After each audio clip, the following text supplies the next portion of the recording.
dipimpin oleh Vina. Berdoa selesai. Oke. Coba deh tengok kanan kirinya ada sampah atau tidak, biar kita belajarnya nyaman ya. Ada sampah nggak? Nggak ada ya? Nggak ada. Oke. Selanjutnya Ibu absen terlebih dahulu ya.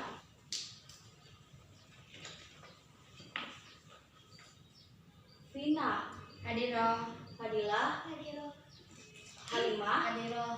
semua ya? Hadir, Bu. Ya. Bu akan menjelaskan tentang mitigasi bencana. Yaitu di dalamnya ada pengertian bencana alam, jenis-jenis bencana menurut undang-undang. Yang ketiga ada karakteristik bencana alam. Pengertian bencana alam ini merupakan peristiwa atau serangkaian peristiwa yang mengancam atau mengganggu kehidupan atau penghidupan masyarakat yang disebabkan oleh faktor alam, faktor non-alam yang bisa menimbulkan kondisi korban jiwa, terus rusaknya lingkungan, ruginya harta benda dan mental psikologi. Jenis-jenis bencana menurut Undang-Undang Nomor 24 2007 yaitu ada 3 jenis. Yang pertama Bencana alam, bencana sosial. Bencana alam merupakan peristiwa atau serangkaian peristiwa yang disebabkan oleh alam itu sendiri, seperti gunung meletus, gempa bumi, tsunami, dan tanah longsor. Terus yang kedua ada bencana non-alam. Bencana non-alam merupakan peristiwa atau serangkaian peristiwa yang bisa menimbulkan gagalnya komunikasi, mentalisasi, dan epidemi ataupun wabah penyakit. Pasti kalian pada bertanya, apa sih Bu yang dinamakan dengan epidemi? Epidemi itu untuk menyelidiki atau mengetahui seberapa banyak sih kasus yang sudah terkena wabah virus corona yang ada di Indonesia ini ya.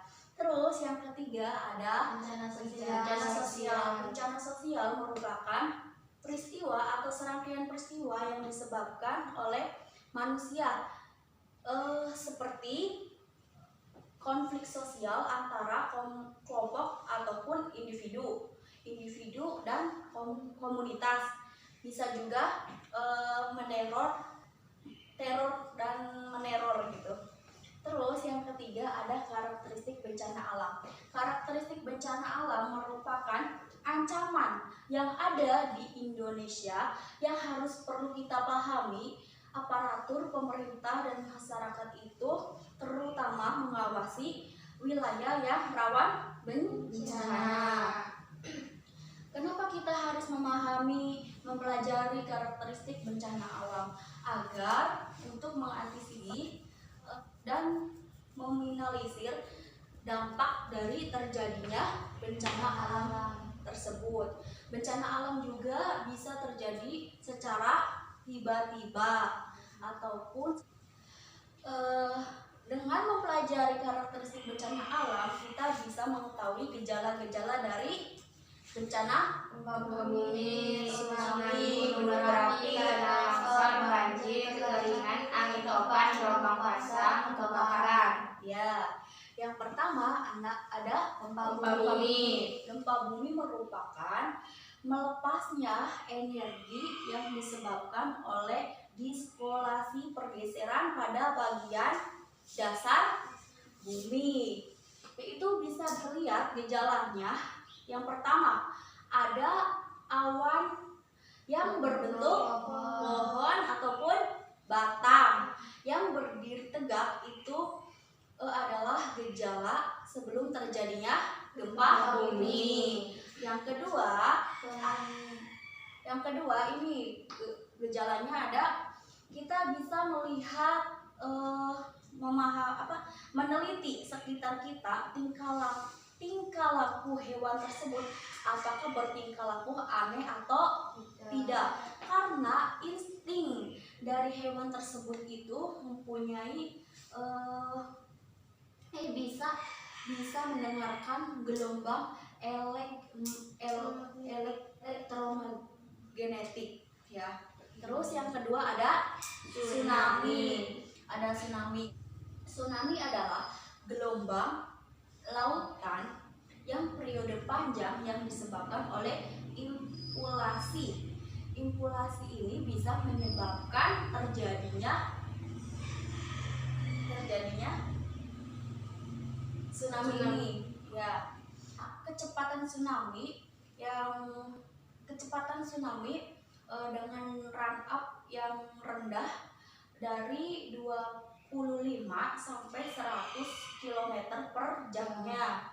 Yaitu gejalanya bisa dilihat, yang pertama itu kita melihat mencium aroma garam yang sangat menyengat ya, Yang ketiga, kita melihat dari kejauhan ada gelombang yang warna putih dan bersuara gemuruhan yang keras.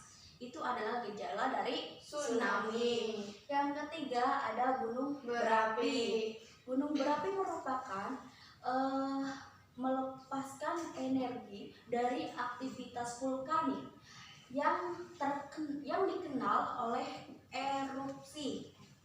Dari hubungan dari kegiatan beraktivitasnya gunung berapi ini yaitu dengan zona kegempaan ya,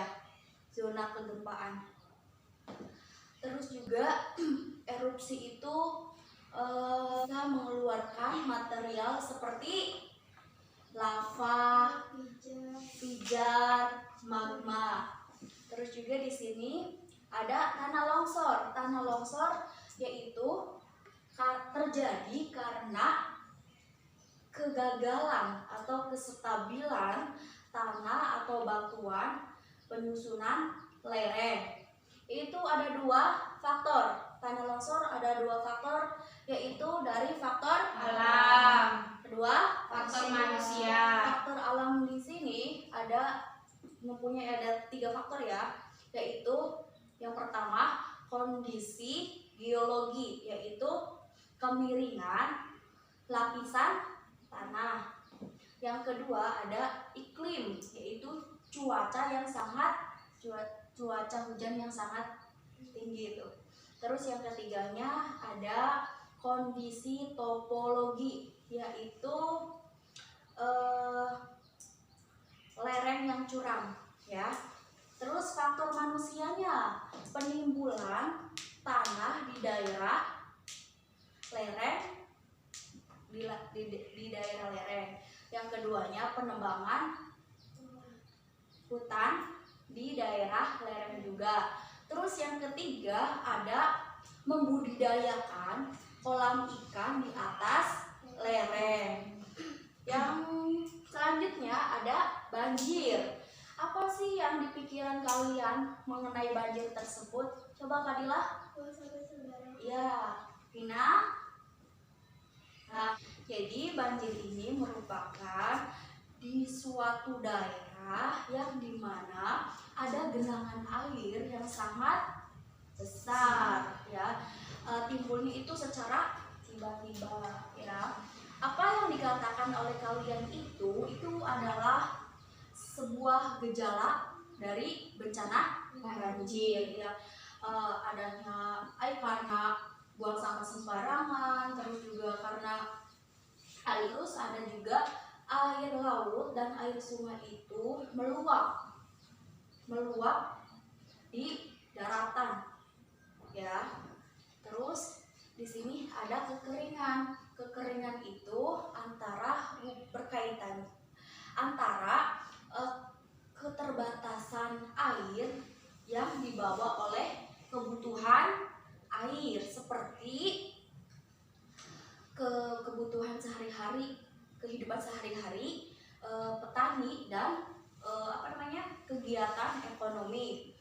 Yang selanjutnya ada angin topan. Angin topan yaitu pusaran angin yang yang besar dengan waktu yang cepat juga ya.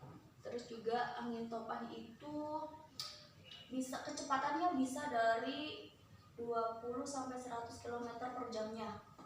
Terus di sini ada gelombang pasar. Gelombang pasar yaitu gelombang lautan yang tidak stabil, ataupun tidak normal yang melebihi batas normal, seperti itu ya. Gelombang lautan yang tidak stabil atau melebihi batas normal yang sudah biasa kayak biasanya, seperti itu. Terus di sini ada kebakaran. Apa sih penyebab kebakaran itu?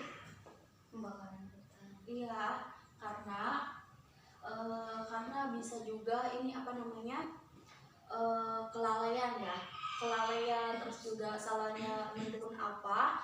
Terus juga kebakaran itu karena disebabkan oleh bahan yang kering-kering itu tuh, bendanya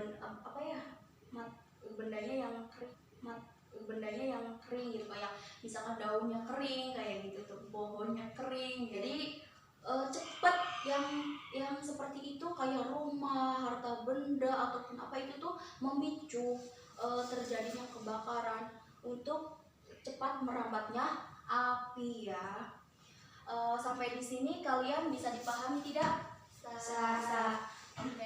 Praktek cara prosesnya gunung berapi. Boleh minta perwakilan dari kalian? Coba siapa yang mau bantu ibu? Saya. Oke, Halimah maju dong. Deterjen. Yang kedua sado kue. Yang ketiga ada campuran air sama pewarna makanan. Yang kelima itu ada air. Oke, Halimah coba dipraktekkan. Yang pertama kita masukkan deterjen. Ayo. Secukupnya aja ya. Oke. Yang kedua kita masukkan air. Air yang sudah diwarnai, yang dicampuri oleh pewarna makanan. Oke. Yang ketiga ya soda kue masukin. Oke. Yang terakhir ibu akan masukkan cukai.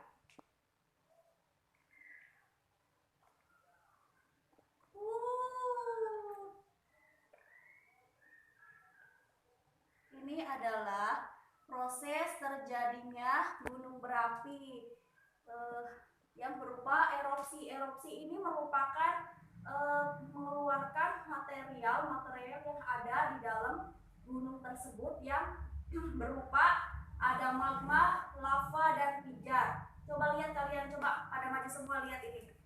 Ini kan pohon-pohon pada tumbang. Oke, terima kasih buat Halimah dan lain-lainnya yang sudah memperhatikan ibu dengan cara proses gunung berapi tersebut. Oke, terima kasih. Kita tepuk tangan dulu ya. Setelah evaluasi dari materi tersebut. Oke. Coba dong Fadilah maju buat mengisi ini semua. Ya, maju. Ibu cuma ngasih waktu 30 detik. Oke. Ya. Dibaca ya. Oke.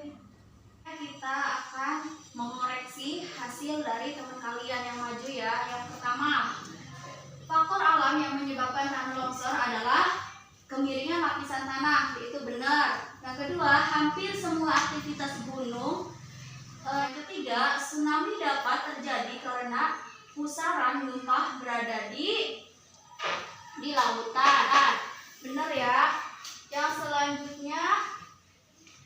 selanjutnya itu ada pemotongan tebing di lereng dapat mengakibatkan terjadinya tanah longsor. Benar. Terus yang terakhir, adanya gelombang putih dan suara gemuruh dari arah lautan merupakan tanda-tanda yang harus kita waspadai karena dapat berpotensi terjadinya bencana, yaitu tsunami. Oke, ini hasil dari teman kalian, yaitu benar semua.